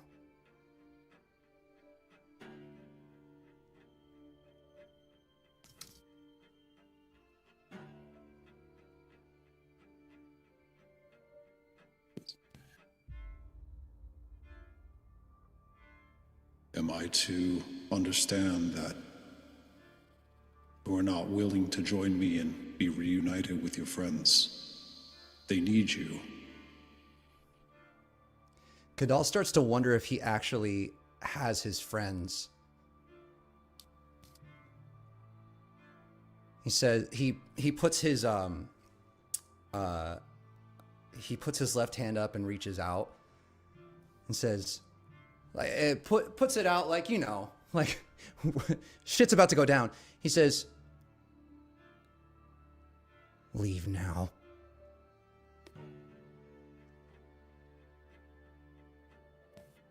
I will have you know that my following actions do not follow my code, but I feel that my ethics defy what I think is best in this scenario, so please forgive me.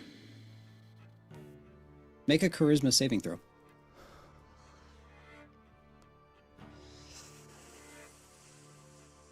Cha, right? It's cha. Mm-hmm. Oh no. It's 7.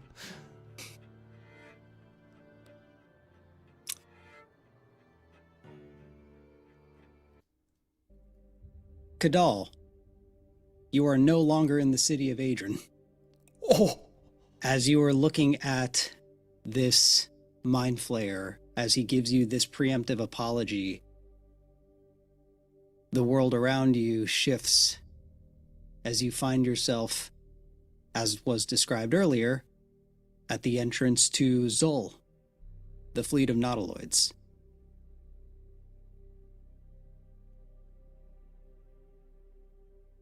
He says,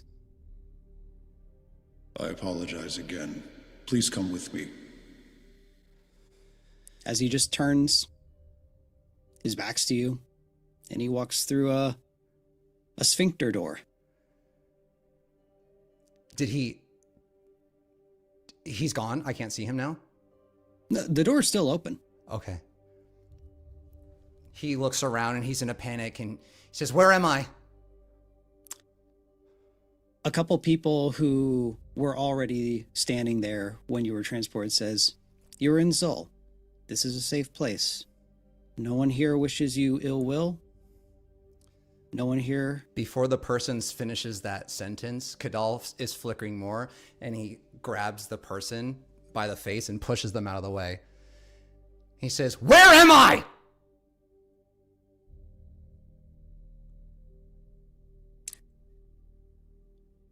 The Mind Flayer turns around.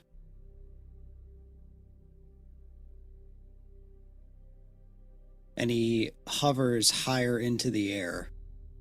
His tentacles start to writhe and raise as you see a faint red aura gathers around him. He says, You were told specifically no one had intent to harm you. But you will not bring harm to our children. It is you who has the final warning. Do you understand? Kadal puts his right hand out and it starts to glow with burning hands. He says, "Where did you take me? And where are my friends? If they're really here." I literally said to follow me.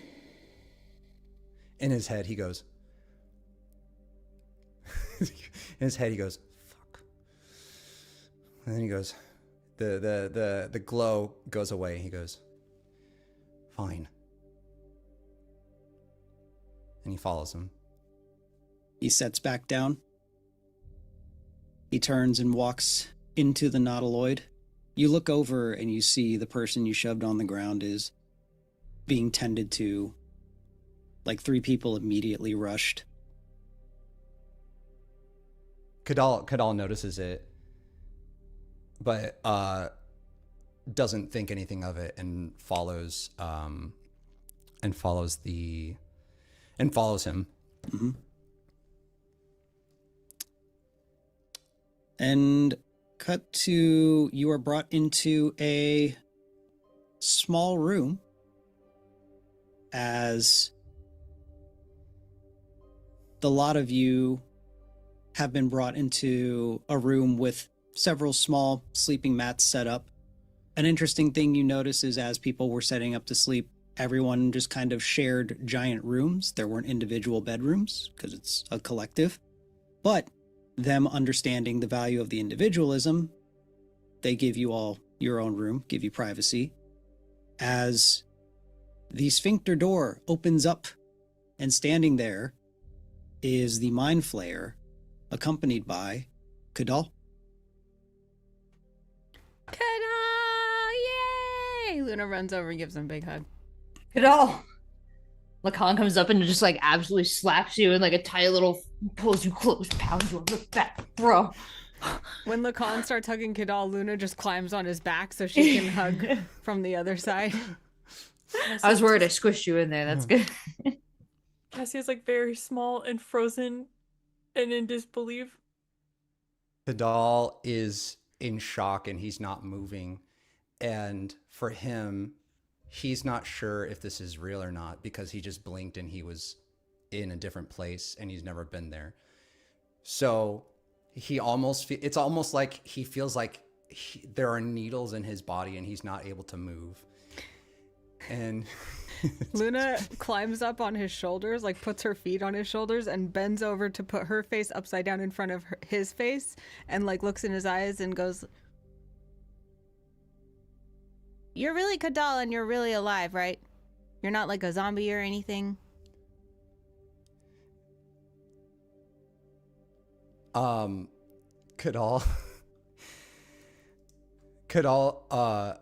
that makes him feel, he's like, oh, crazy question.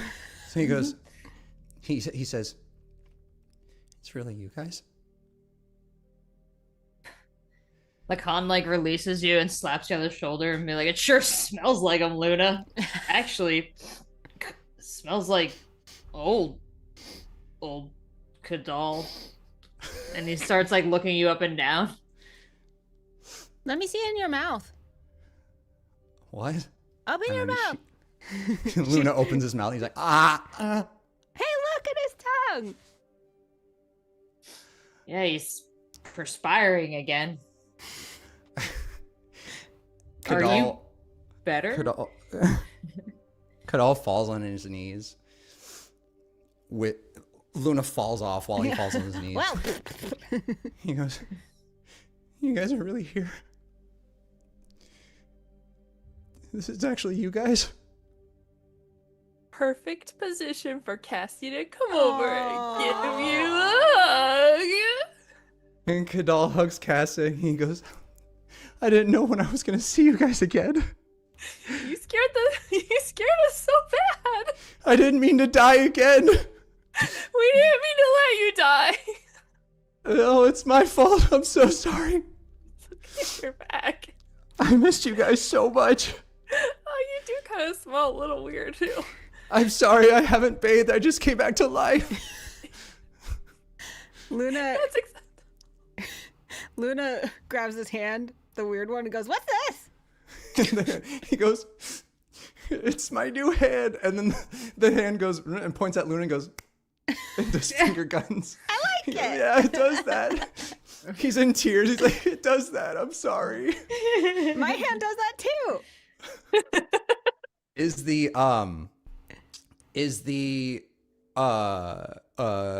Mind Flayer still there? Once things started to get personal, like immediately like left to give y'all privacy. Okay. Kadal says, "The Mind Flayer came and I didn't know if it was real or not. And the only thing I knew was that he had Cassie's brother that one time. And so I thought that he had you, but I didn't know if it was real. And I thought it was a trap. And I'm so sorry. I should have just been here. I should have just came straight to you guys." You've been through a lot. It's okay. Yeah. We did a lot too. We made some deals. We made some deals. Let me start at the beginning. Luna sits down cross-legged and begins to tell every step of what they went through with like negotiating with what's his name, Devo, and all the things that he tried to get them to do, but that we had said no to, and ultimately culminates in like, so that's why Lacan's soul's kind of in danger, but it's no big deal, and now we just have to kill 3 people this year, probably. Kadal slowly turns to Lacan and goes, "What?" And then the left hand goes like an ostrich. Looks at Lacan as well. So you're welcome. It gives a exactly.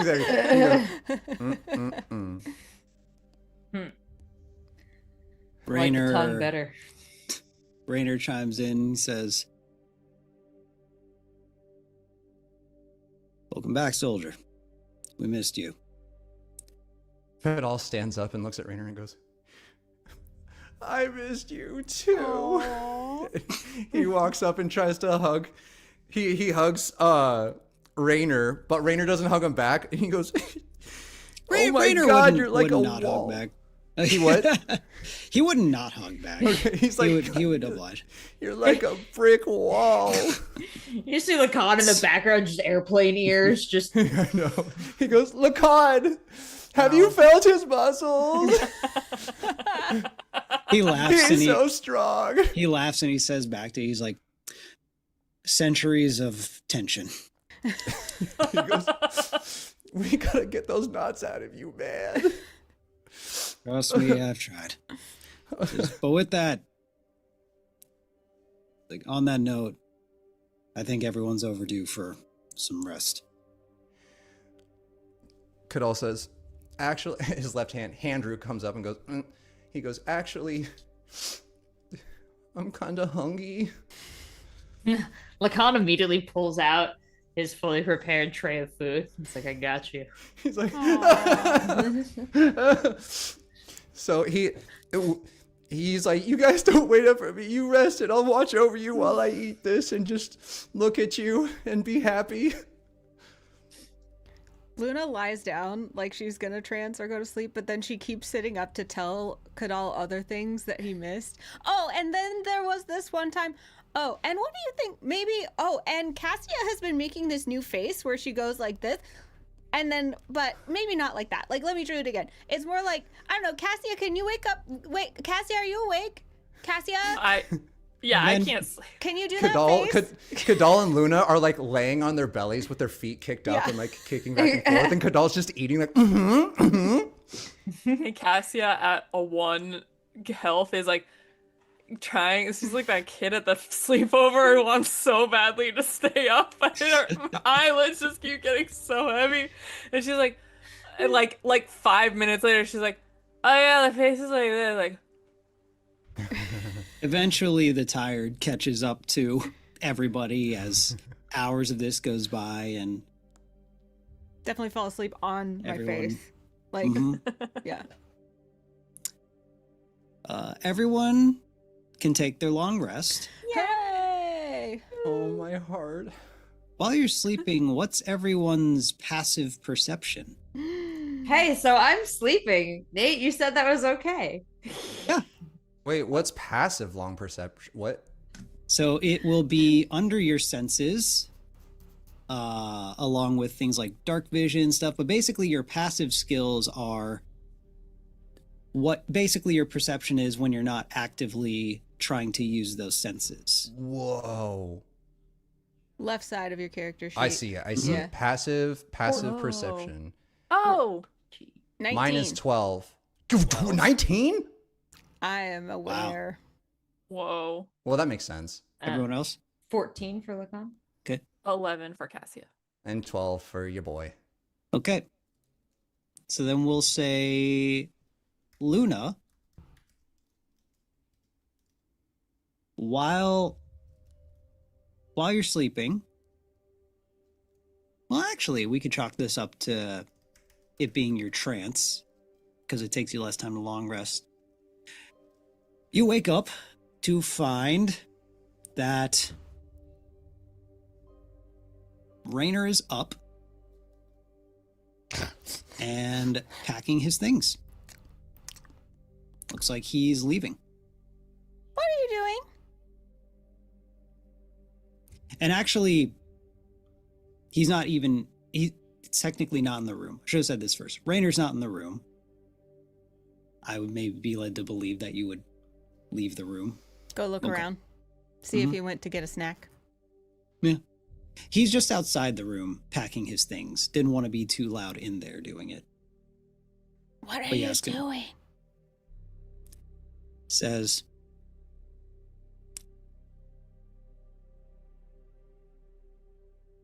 I've thought about it a lot, assessed this place, what I've learned, and I feel like this is a safe spot. I've encountered enough mind flayers in my day to know that this place is different. And while their core mission is technically to still spread their infection, they talk about consent and appear hostile. And they still have the power and means to defend themselves. So... And I think... Go ahead. No, you go. And with that, I think this is where we part ways. Well, so you're gonna stay here? No. Where are you gonna go? I've been thinking about the Order Under, what we learned from the cadets, Marlo, what Jarlaxle's after. Sounds like the city's in chaos, and I think if I go back with you, that only causes more disorder. Why? Jarlaxle's deal is still tied to my soul, right? In theory? Yeah.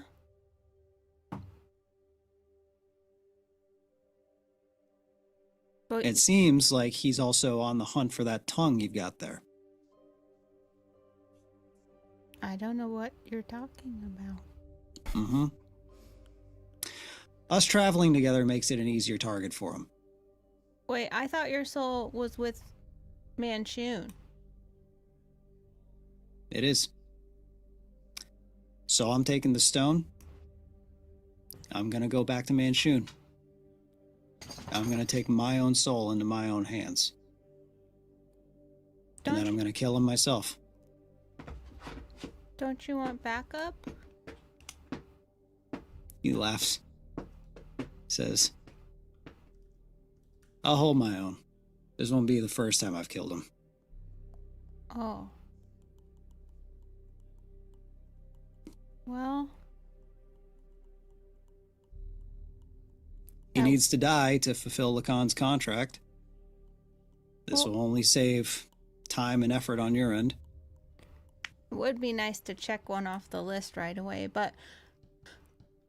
What do we do without you? Where do we go?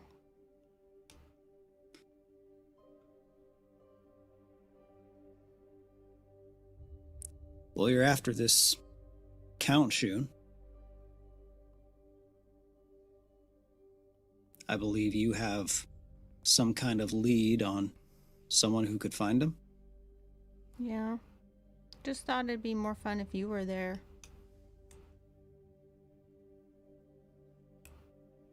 It has been weirdly fun and fulfilling in a way.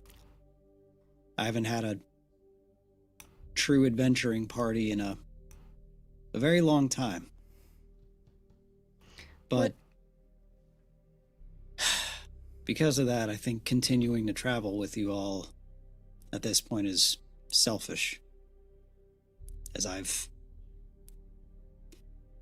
figured out a plan that has purpose, somewhere my abilities can be put to use, a way I can still help people, a way I can still help my friends. Okay, but you have to promise to smile at least once a day. He smiles and says,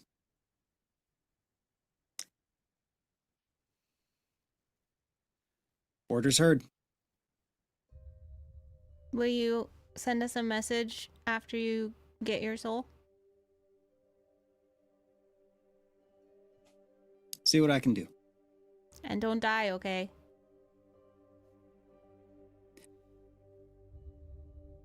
Little secret with me. Death doesn't really stick.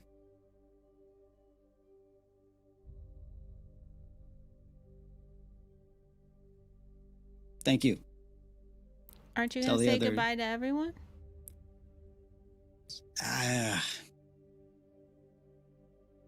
I'm not good with that kind of stuff. So you're just gonna put it on me? You're just gonna make me explain it to everyone? They listen to you. You got charisma. Seems like it's a strong point of yours. It's a cop-out, but I appreciate the compliment, so thanks.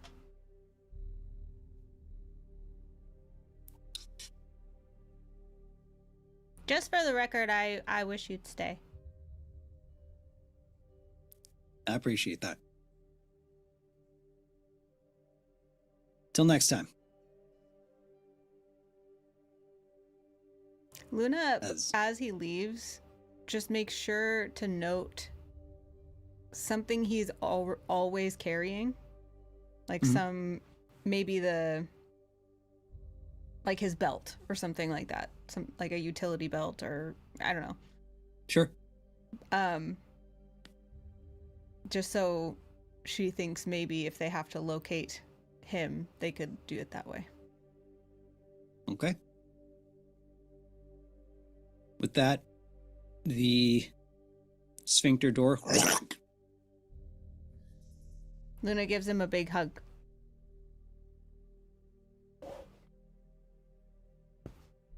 And then as she lets go, and then she's like, and one for Cassia. And one for Lacan. And one for Kadal. Okay, that's all of them.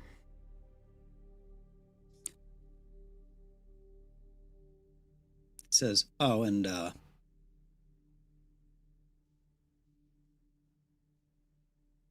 tell Marlo to consider retiring soon. He's been at this, I think, long enough.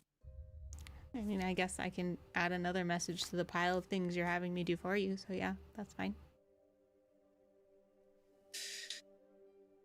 He nods, exits the door.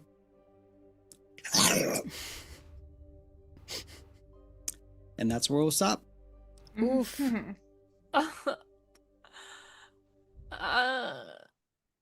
Oof. Whiplash. Yeah. Wow. Get one, lose another. Well, Well, we actually have to hurry off. We have quite a few things. People have to do some work tonight. Rachel and I are actually flying out very, very early in the morning. We're going to be hosting. Rachel, do you want to tell them what we're going to be hosting? Yo, Snap, we're going to be hosting live from Trainer Court a bunch of eBay live streams. We're going to be dropping some boxes of cards at MSRP. And I did find a Team Rocket shirt. Kelly lent me hers. So, ready to dress up. Very nice. Eh, Anyone else have a shout out? Hey, Nothing Mom. going on? Hi, Christina's mom. Shout out, Ma. Well, I want to give a shout out to all of you who tuned in, all of you who discuss in the Discord, who chat with us in the chat while we're playing. This is why we do it. We want to tell a story with a community, and you are that community, and you make that possible. There's also a few of you who supported us financially today by subscribing on Twitch or becoming a member on YouTube. You can do that, or you can throw us a tip, or you can buy some of our merch at StonesThrowRPG.com. But today, our supporters were Shadow Landman, Crystal Fear, and Heathens, Heretics, and Harlots. Thank you so much, all of you. We really, really appreciate that, and it makes continuing to do this possible. So with that, we're going to have to say goodbye quickly tonight, but we hope you have a really great week, and we'll see you again soon. Follow us at StonesThrow RPG. Bye!